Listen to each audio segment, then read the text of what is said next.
ಸ್ಕೂಟರ್ನಲ್ಲಿ ಅಪಾಯಕಾರಿ ರೀತಿಯಲ್ಲಿ ವೀಲಿಂಗ್ ಮಾಡುತ್ತಿದ್ದ ಬೈಕ್ ಸವಾರನನ್ನು ಮಣಿಪಾಲ ಪೊಲೀಸರು ಬಂಧಿಸಿದ್ದಾರೆ. ಆತ್ರಾಡಿಯ ಮೊಹಮ್ಮದ್ ಆಶಿಕ್ ಬಂಧಿತ ಆರೋಪಿ.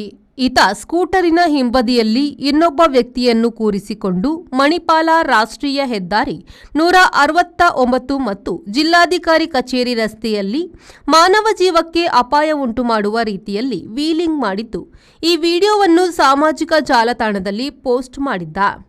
ಸಾಮಾಜಿಕ ಜಾಲತಾಣದಲ್ಲಿ ಈ ವಿಡಿಯೋ ವೈರಲ್ ಆಗಿರುವ ಹಿನ್ನೆಲೆಯಲ್ಲಿ ಮಣಿಪಾಲ ಪೊಲೀಸ್ ನಿರೀಕ್ಷಕ ದೇವರಾಜ್ ಟಿವಿ ನೇತೃತ್ವದ ಪೊಲೀಸ್ ಉಪನಿರೀಕ್ಷಕರಾದ ಅನಿಲ್, ಅಕ್ಷಯ ಕುಮಾರಿ, ಸಿಬ್ಬಂದಿಗಳಾದ ವಿವೇಕ್, ಪ್ರಸನ್ನ, ಇಮ್ರಾನ್, ಸುರೇಶ್ ಶೆಟ್ಟಿ ಹಾಗೂ ಸುಕುಮಾರ್ ಶೆಟ್ಟಿ, ರುದ್ರವ್ವ ತಂಡ ಕಾರ್ಯಾಚರಣೆಯನ್ನು ನಡೆಸಿ ಆರೋಪಿಯನ್ನು ಬಂಧಿಸಿದ್ದಾರೆ. ಆರೋಪಿಯಿಂದ ವೀಲಿಂಗ್ ಮಾಡಲು ಬಳಸಿದ ಸ್ಕೂಟರ್ ಅನ್ನು ವಶಪಡಿಸಿಕೊಳ್ಳಲಾಗಿದೆ.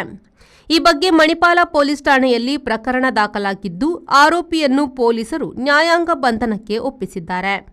ಈತನ ವಿರುದ್ಧ ಈ ಹಿಂದೆ ಮಣಿಪಾಲ ಪೊಲೀಸ್ ಠಾಣೆಯಲ್ಲಿ ಪ್ರಕರಣ ದಾಖಲಾಗಿತ್ತು.